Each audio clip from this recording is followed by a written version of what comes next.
Hello everyone, welcome to my YouTube channel Trending IELTS. I hope you all are fine. Today I am going to share with you sentence structure such as how to make compound and complex sentences, and these kind of sentences will definitely help you to improve the band scores in writing as well as speaking. Before explaining compound and complex, I am going to discuss with you the simple sentences, क्योंकि इसी से ही आपको पता चलेगा that what is the difference between simple, compound and complex.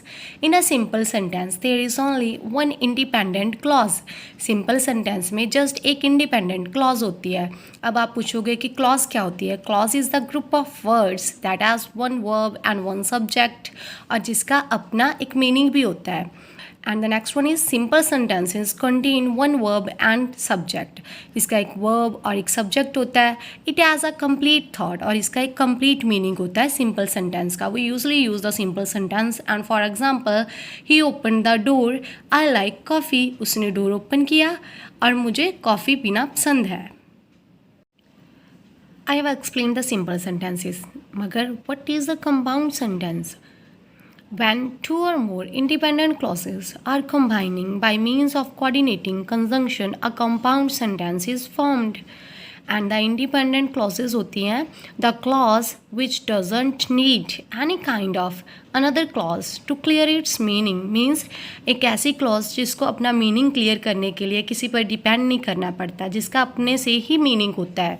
और जब हम two independent clauses को एक साथ combine करते हैं coordinating conjunction का use करके, उस time पर हम compound sentences बनाते हैं. And coordinating conjunctions कौन सी होती है?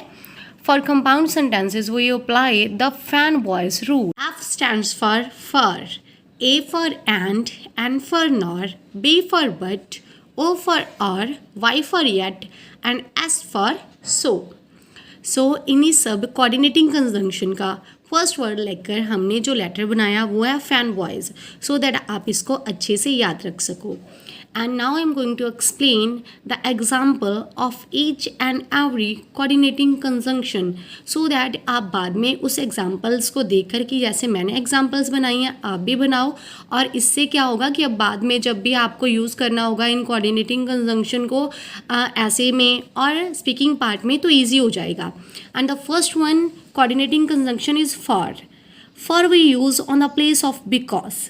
वैसे तो यूजली हम सिंपल सेंटेंसेस में फॉर का जो यूज़ करते हैं उसमें हम इसको एज जब वर्ड के लिए यूज़ करते हैं वो होता है लई, मगर यहाँ पर हम इसको on the place of because use करेंगे जब हम इसको as a coordinating conjunction use करेंगे. For example, we should not cut the trees. हमको ट्रीज़ कट नहीं करने चाहिए.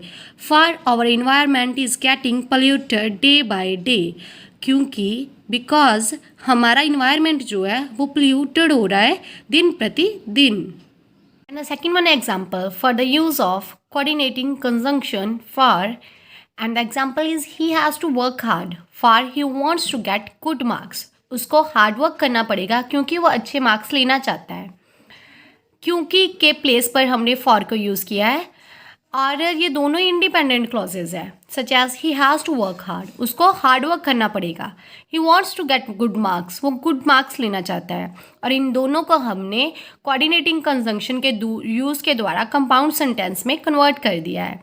And the next one is he needs a leave for he is not well. उसको ज़रूरत है लीव की क्योंकि वो ठीक नहीं है. Private vehicles are preferred by people as compare to public transportation. Public transportation के कंपैरिजन में लोग जो है प्राइवेट व्हीकल को प्रेफर कर रहे हैं. For personal vehicles are convenient, comfortable and save the time. क्योंकि पर्सनल व्हीकल जो हैं वो कन्वीनियंट होते हैं, कंफर्टेबल होते हैं और टाइम को भी सेव करते हैं. In the compound sentences for we use on the place of because. Sometimes in the essay we use the because a lot of time. So in that case we can use for on the place of because and avoid the repetition and can form a compound sentence. And compound sentences values a lot as compared to simple sentences. और इस तरीके से हमारे जो compound sentences है उनकी value ज़्यादा होती है सिंपल सेंटेंस के बजाय. And the next one example is related to the coordinating conjunction and it's quite simple. I think everyone use this coordinating conjunction. And the first one example is I like tea and he likes coffee. मैं T को पसंद करता हूँ and वो coffee को पसंद करता है. Government should come forward to reduce this problem and people should also understand their responsibility. Government को आगे आना चाहिए इस प्रॉब्लम को सॉल्व करने के लिए और लोगों को भी अपनी रिस्पॉन्सिबिलिटी समझनी चाहिए. And the next one coordinating conjunction is nor. We use this coordinating conjunction in the compound sentences for negative sense. And the first one example related to this coordinating conjunction is he didn't want help nor did he offer it. उसको वो help नहीं चाहता था और ना ही उसने किसी को हेल्प ऑफर की.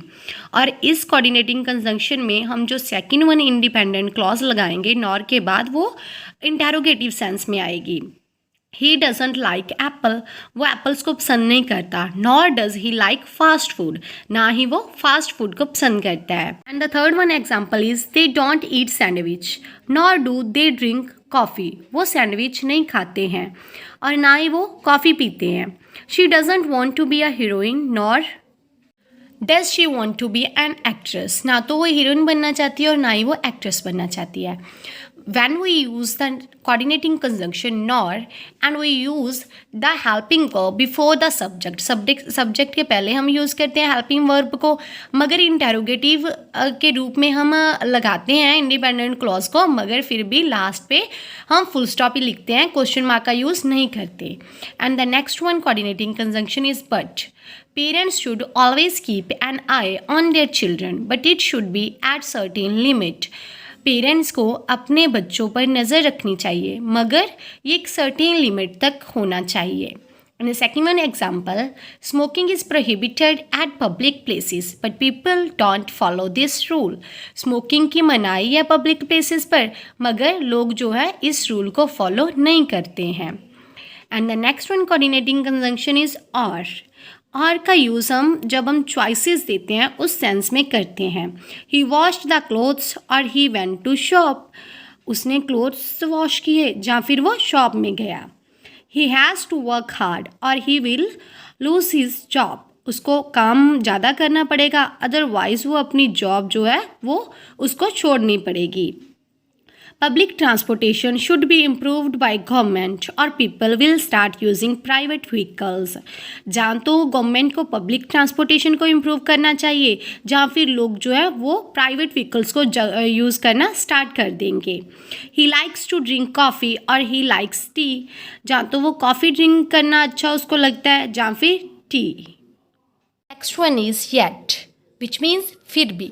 She wants to pass the exam with flying colors, yet she doesn't do hard work.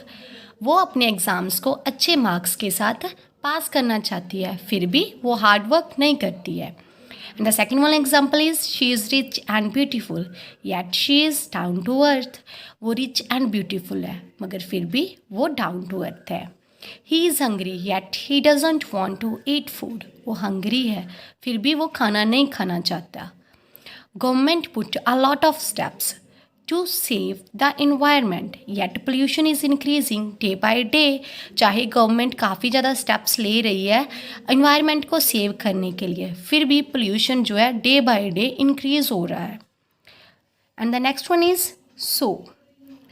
There were not enough beds, so I had to sleep on the floor. So means इसलिए वहाँ पर ज़्यादा beds नहीं थे सो इसीलिए मुझको floor पर सोना पड़ा. And the second one example related to so is poverty is increasing day by day so higher companies should donate money for poor persons. Poverty day by day बढ़ रही है इसीलिए कंपनीज को डोनेट करनी चाहिए मनी गरीब लोगों के लिए. And the third one example is without awareness it is impossible to control the pollution, so government should organize campaign for people. Awareness के बिना कंट्रोल करना पोल्यूशन को इम्पॉसिबल है इसीलिए गवर्नमेंट को ऑर्गेनाइज करने चाहिए कैंप्स सो दैट लोगों को अवेयर किया जा सके. Now the examples related to compound sentences are complete. I again want to explain that in the compound sentences we use the independent clauses and the coordinating conjunctions.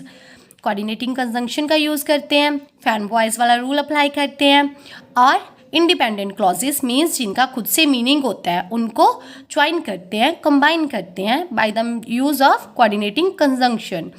और you need to apply the comma before the coordinating conjunction. Coordinating conjunction से पहले हम comma का use करते हैं. Now I am going to explain that what is complex sentences.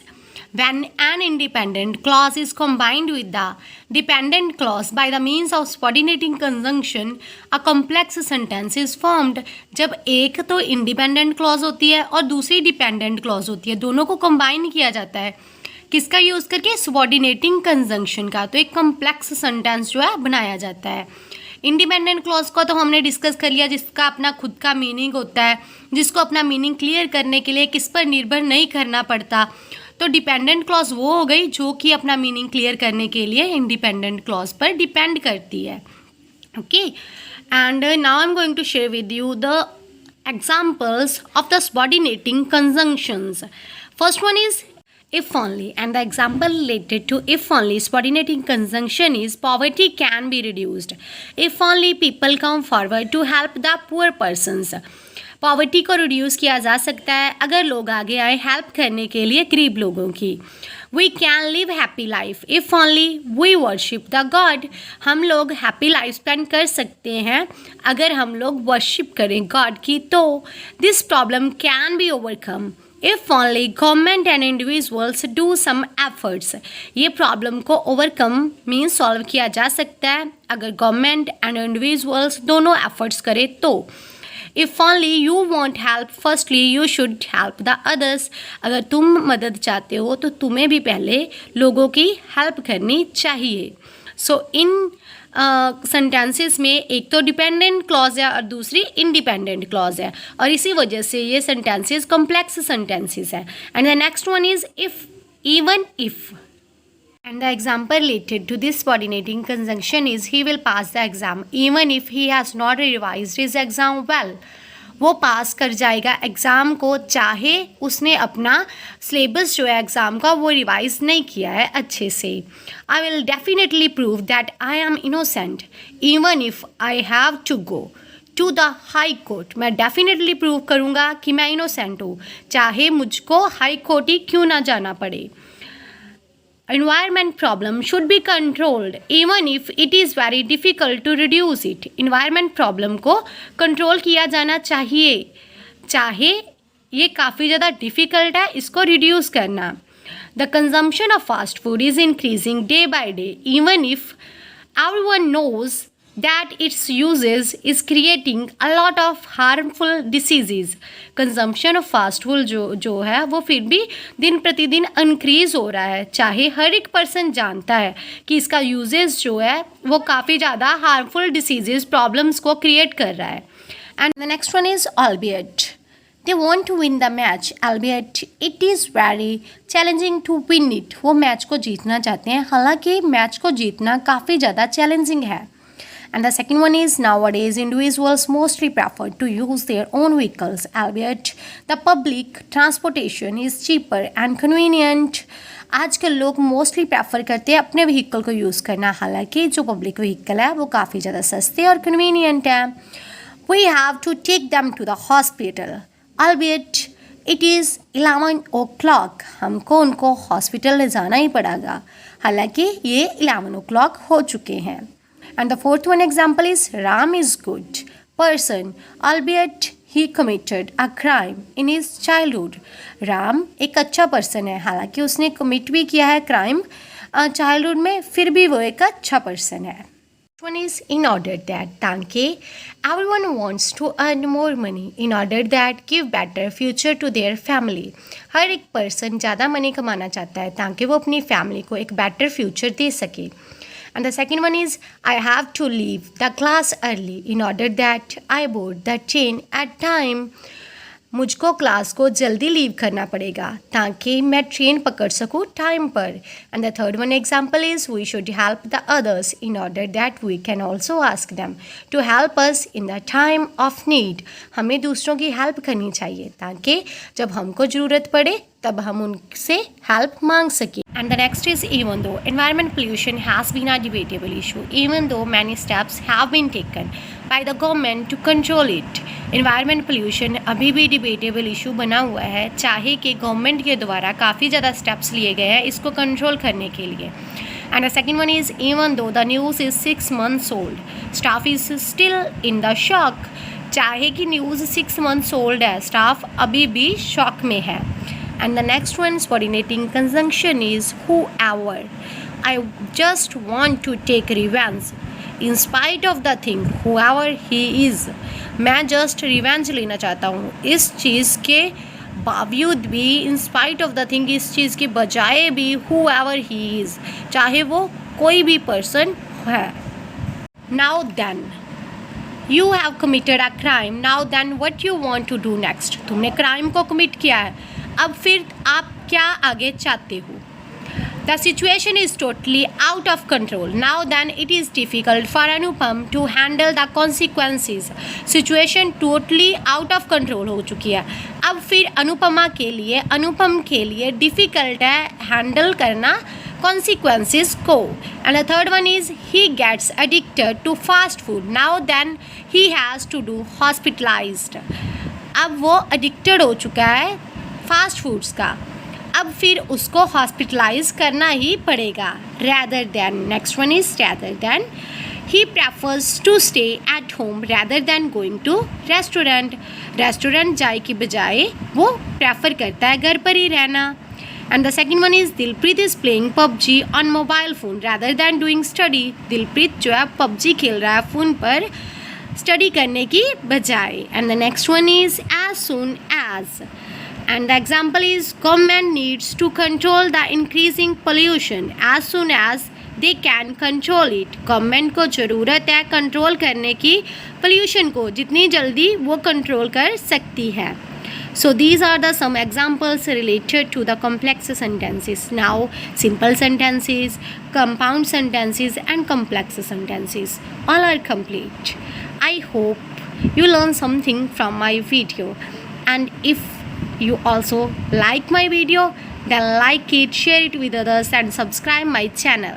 Thank you.